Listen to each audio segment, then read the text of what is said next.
Elezzjonijiet ħilsa u ġusti huma element mhux negozjabbli ta' demokrazija li tiffunzjona. Din l-istqarrija għamilha l-President tal-Aqda Repubblika Robert Aquilina waqt it-tnedija ta' dokument bit-tema Niġġieldu l-korruzzjoni fl-elezzjonijiet tagħna. Aquilina spjega għaliex Repubblika ħasset il-ħtieġa li tinsisti fuq elezzjonijiet aktar notfa f'pajjiżna u kif qed jipproponu li jsir dan. Il-power of incumbency l-abbuż minnha hija xi ħaġa li ilha tissemma ħafna elezzjonijiet. Però minkejja dan qatt ma kienx hawn bidla fil-liġi biex inkunu nistgħu nersqu l-bogħod minn dawn it-tip ta' problemi. Allura naraw li kull elezzjoni ikun hemm allegazzjonijiet jingħid ħafna drabi bbażati fuq verità illi il-partit fil-gvern ikun qed jabbuża mill-pożizzjoni tiegħu.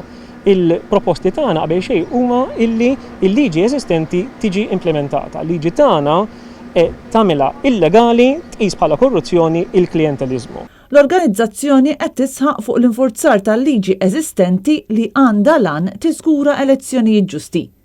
L-abuż ta' riżorsi tal-Istat għal finijiet elettorali idajjef il-prinċipji ta' trasparenza u tal-akkontabilità u jixħed dubju fuq l-imġiba tal-amministrazzjoni pubblika fl-istadji kollha tat-terminu tagħha, qal Aquilina filwaqt li insista sabiex pajjiżna jimxi lejn politika ta' integrità biex il-poplu verament ikun qed jipparteċipa fi proċess ġust u li jissalvagwardja liċ-ċittadin.